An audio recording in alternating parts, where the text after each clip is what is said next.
Guerra, fome, peste e morte. Poucas imagens, né? São tão fortes e assustadoras quanto a dos 4 cavaleiros do Apocalipse. Mas afinal, o que essa profecia antiga realmente quer dizer? Hoje, a gente vai abrir esses selos para tentar decodificar esse mistério da Bíblia. Pois é. Essa é a pergunta que todo mundo se faz há séculos. Será que são, sinais literais do fim dos tempos? Ou será que são símbolos de forças que, na verdade, sempre estiveram por aí na história da humanidade? Para a gente começar a entender isso de verdade, tem que ir direto na fonte. E aí, o primeiro selo se rompe. E a visão começa. Imagina a cena. Surge um cavaleiro num cavalo branco e imponente. E olha que detalhe, ele não tem uma espada. Ele tem um arco. Ele recebe uma coroa de vencedor e sai com uma missão bem clara: conquistar. É uma imagem de poder, de triunfo, sem dúvida. Mas quem é ele? Esse é o primeiro grande mistério que a gente precisa resolver.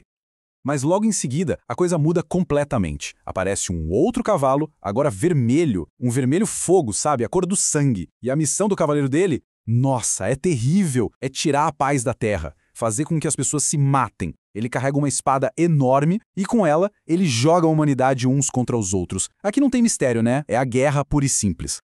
Depois vem o terceiro cavalo, preto.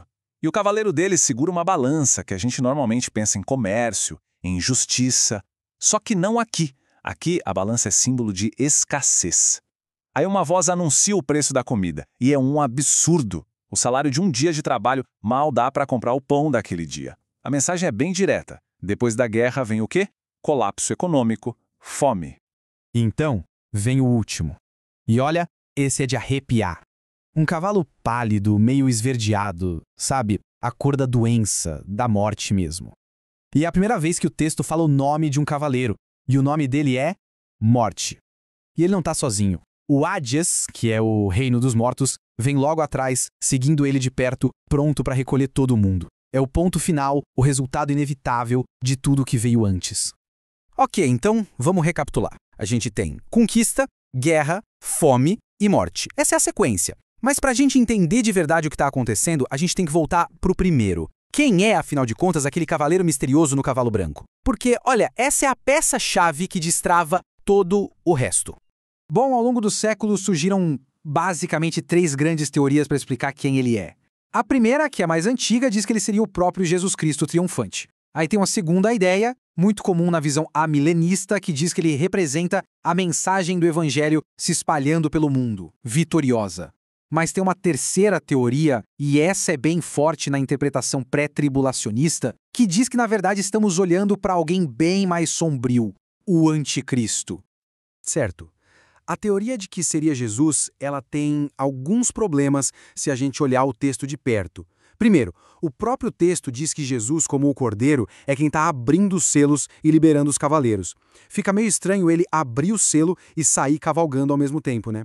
E o mais importante, esse cavaleiro branco é quem abre o caminho para a guerra, para a fome e para a morte. Não parece combinar muito com a figura de Cristo, essa companhia. Ok, e a teoria do evangelho? Também tem seus problemas. Pensa bem, como é que a boa notícia ia liderar um desfile de destruição?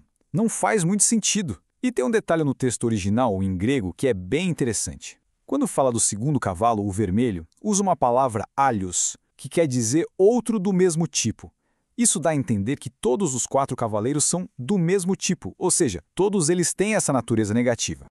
Então, peraí, se não é Cristo e não é o Evangelho, sobra a terceira opção. E essa parece se encaixar bem melhor na história toda. Essa interpretação diz que o primeiro cavaleiro é, na verdade, um grande impostor. Um falso salvador que chega com uma coroa e sai para conquistar. Mas não com guerra declarada, e sim com engano. Ele seria o anticristo. E olha só que interessante essa comparação. O livro do Apocalipse fala de 2 cavaleiros em cavalos brancos, em momentos diferentes. O primeiro, lá no capítulo 6, tem um arco e uma coroa de vencedor, a Estéfanos. Já o segundo, lá no capítulo 19, que o texto deixa claro que é Cristo, tem uma espada saindo da boca e várias coroas reais, as diademas. As armas são diferentes, as coroas são diferentes, tudo indica que são 2 pessoas diferentes. Mas aí fica a pergunta, por que um cavalo branco, então? O mesmo símbolo de Cristo? Exatamente por isso. para imitar, para enganar. O anticristo não chega com a cor da guerra, ele chega com a cor da pureza, mas é uma pureza falsa. Ele aparece como a solução, o salvador que vai trazer a paz que todo mundo quer para um mundo em caos, só que é uma paz de mentira.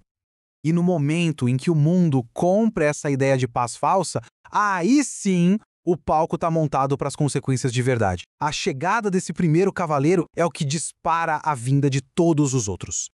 Aquela paz prometida dura pouco, muito pouco. Logo depois, o Cavaleiro Vermelho aparece para acabar com ela. Ele arranca a paz da Terra. E a grande espada dele não é para uma briguinha qualquer, não. A ideia aqui é de um conflito em escala global, que afeta todo mundo. E o que vem depois da guerra? O colapso, claro. O Cavaleiro Preto, com a sua balança, representa exatamente isso. Controle total da economia e falta de tudo. A comida fica tão cara, tão rara, que a fome vira uma ferramenta de poder.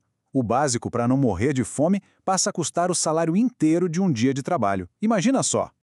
E por fim, o resultado inevitável de tudo isso, a morte. O Cavaleiro Pálido chega para colher os frutos da guerra e da fome. E o fato de que o Hades vem junto com ele mostra o quão sério é o negócio. Não é só sobre morrer fisicamente, é sobre o que acontece depois.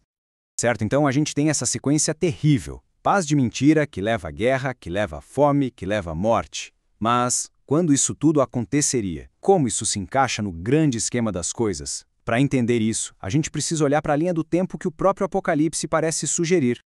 Olha, uma forma muito comum de interpretar o Apocalipse é pensar nos eventos dele como uma sequência. Não são várias versões da mesma história, mas sim uma coisa levando a outra. É como um efeito dominó. Os 7 selos, que incluem os cavaleiros, começam tudo.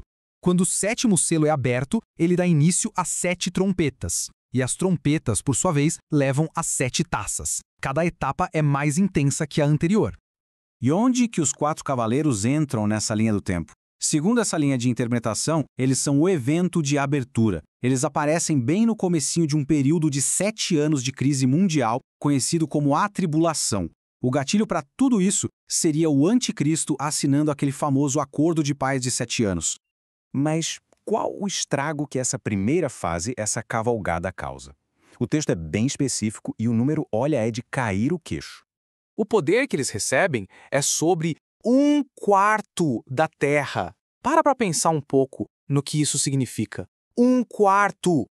E não é 1/4 do território, não. É 1/4 da população do planeta. O poder somado desses 4 cavaleiros resulta na morte de 1 a cada 4 pessoas vivas na Terra. É uma catástrofe numa escala que a gente mal consegue imaginar.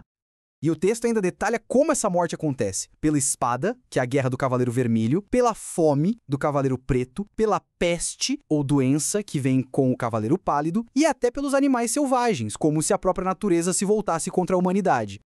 Então, no fim das contas, não importa se a gente encara isso como uma profecia literal ou como uma grande metáfora. A história dos 4 cavaleiros deixa uma pergunta no ar, uma pergunta bem inquietante. Se um texto de 2000 anos atrás consegue descrever tão bem essa sequência, de engano, que leva à guerra, que leva ao colapso, o que isso diz sobre nós? Sobre os padrões de poder, de mentira e de destruição que parecem se repetir vez após vez na nossa própria história?